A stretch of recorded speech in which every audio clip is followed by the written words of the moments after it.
my name is Karen Fabian, and I'm the founder of Bare Bones Yoga, and thank you for taking a moment to watch this instructional video on yoga. Today I'm going to be going over something that I wrote about recently, which is a blog post on how to practice safely for the long term. Certainly there are more and more people who are getting into yoga as an additional way to exercise both the body and the mind. And while yoga can be a wonderful and is a wonderful practice, even if we just look at it on the physical level, there are certainly things that, if done or overdone, I should say, can potentially cause injury. And sometimes that comes from just a lack of understanding, maybe being a little bit overzealous, or really maybe just a lack of knowledge in terms of the anatomy involved.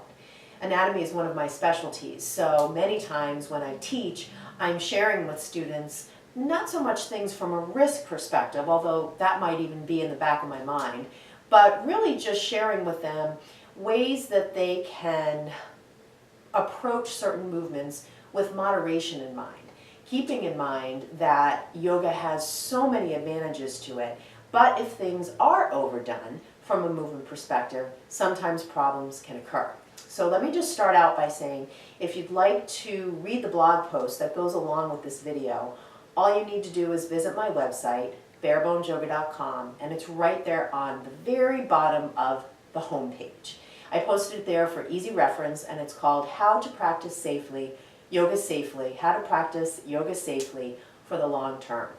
So I have a copy of the blog post here because I wanted to make sure that I kind of went through each of the things in the post itself. So along with what I just shared, let me just on a personal level share with you that when I started practicing yoga, it was after many years of doing traditional exercise, running and going to the gym primarily. And when I started practicing, all those things fell away. And for many years, all I did was practice yoga. And I generally like to say to my students that although yoga is a wonderful practice, if you just look at it from an anatomy standpoint, it's one of the few forms of exercise where we move the body through all planes of motion. And so when we think about the joints and healthy movements of the joints, they need to move in multiple directions, certainly for the most part in all the directions that are afforded to them. So joints like the shoulder joint and the hip joint are ball and socket, and so that means they can, in the instance of the hip, you can extend the hip, you can flex the hip, you can internally rotate it, and you can externally rotate it. But let's just take running for instance. In running, we're constantly moving in the sagittal plane, this kind of front to back movement with very little movement to the outside or the inside, external or internal. Same with the shoulder. Shoulder is a ball and socket joint, and if we're only taking the shoulder, let's just say from an activities of daily living perspective, into that internal rotation or hunch shape with very little movement backwards, right, in this backwards plane, then it's difficult for the muscles in the shoulder area to experience both contraction and extension or lengthening. So yoga provides us with multiple opportunities to move in all planes. But there are actually some things that yoga doesn't give us a lot of opportunities to do. And one of the things, a friend of mine in the yoga world, Trina Altman, brought up a really good point recently where she talked about the lack of pulling actions in yoga. And this is just one of the mechanical actions we don't see a lot of in yoga practice. We certainly do a lot of pushing, but we don't do a lot of pulling. And if you go to the gym, you can do the lat pull down. You can even get on the rowing machine. So that's just one example of an action we don't get to do a lot in yoga.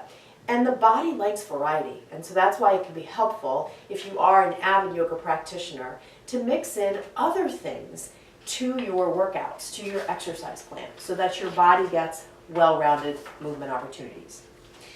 So the next tip, so variety is number one. The second tip for practicing yoga safely for the long term is to work within a healthy range of motion in the actions that you take in the postures. So range of motion is really actually a term from physical therapy and medicine, the medical arena in general, and it really speaks to the range possible for a joint moving in space. So if I take the range of motion of my shoulder, you can see it really can take this kind of full range without any limitations. But let's say I had a rotator cuff problem. I might only be able to get my arm up this far before I felt pain. When we start to apply that concept of healthy range of motion to action in poses, let's look at something like downward dog. So in downward facing dog, one of the primary things we're doing is creating length in the back of the legs and the hamstrings. If I push really hard, I potentially can overdo that lengthening action. And so even though it's a stationary movement and the joint's not actually moving, range of motion here really refers to the lengthening or the overstretching that could be occurring if I push and push and push. Another shape that can sometimes create that overdoing is, let's say I take a reclined position and I take the leg out to the side. And so if I go all the way out until the end of my range and just kind of sit there versus backing off a little bit and only going maybe to 80% of my range, that gives me a little bit of wiggle room before I'm at that full experience or capability of, in this case, my hamstring muscle primarily. And even when you think about the adductors, the muscles on the inner thighs, and trying to keep a little bit of contraction there. And so this approach to not going to the fullest extent when we talk about lengthening of muscles primarily can be something that can help us kind of preserve some of the integrity of the muscle itself. Remember, because muscles have contractibility, they help us keep the integrity of the shape of the body.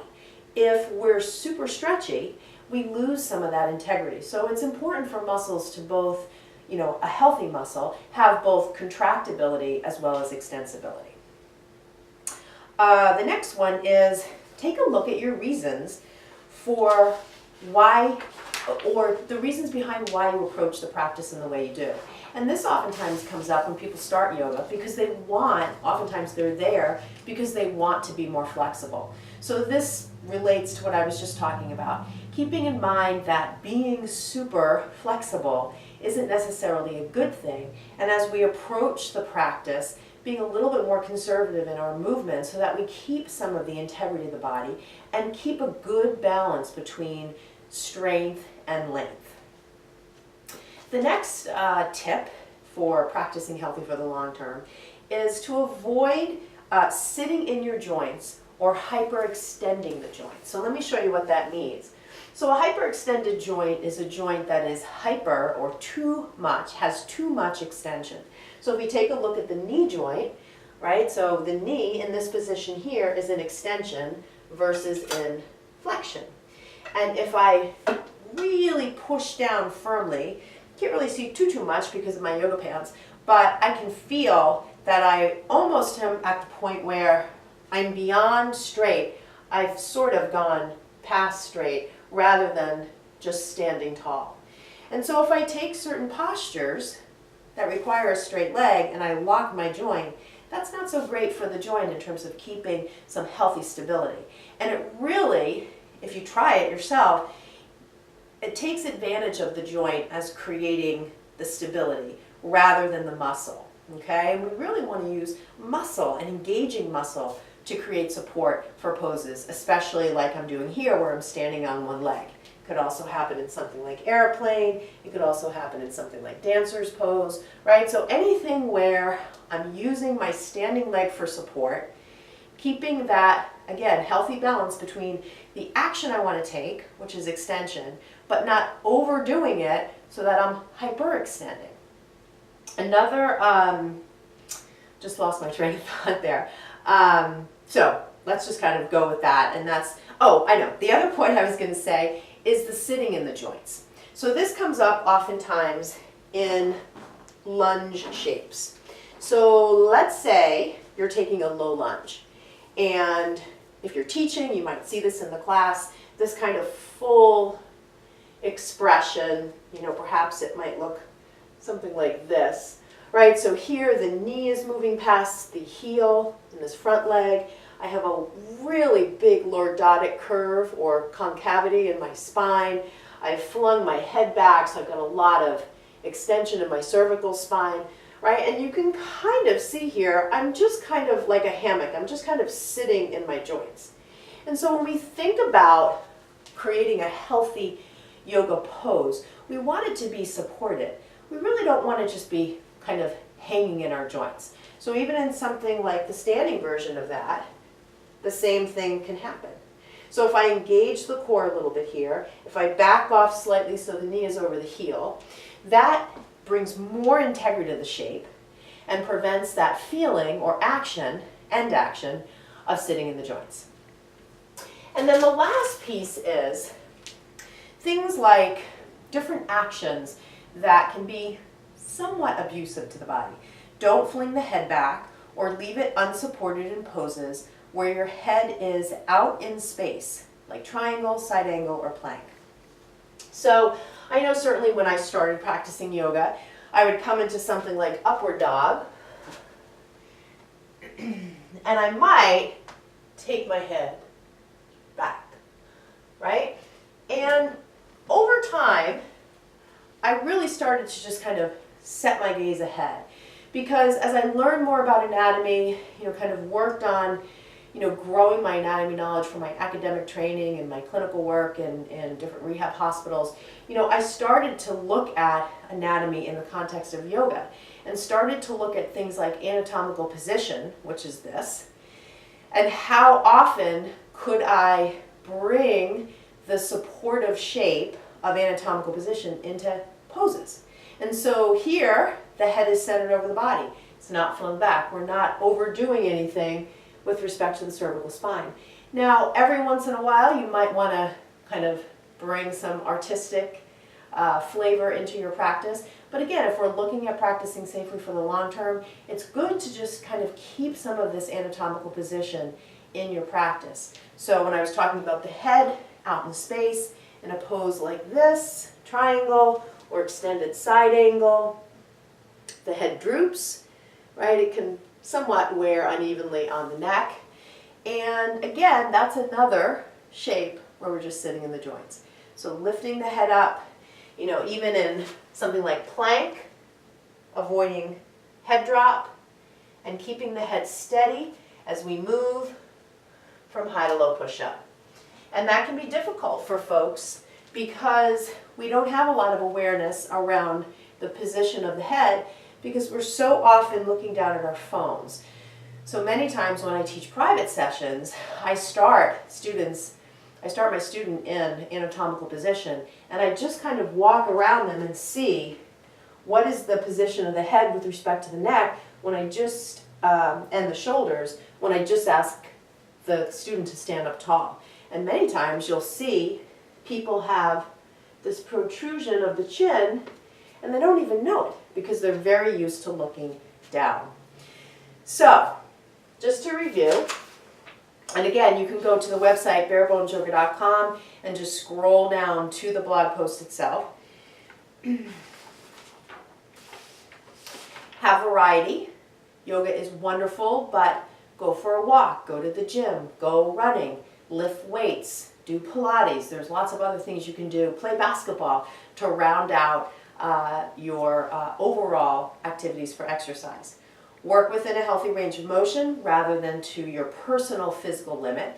And just one note that I brought up here that I didn't mention is that might mean that you're not giving 100% on a physical level to every pose. Maybe you're working within 70 to 80% and leaving a little bit there. I've run a couple marathons, I've done a couple half marathons. This is often a strategy we use in long distance running. We don't want to run full bore when we've got 26 miles to cover.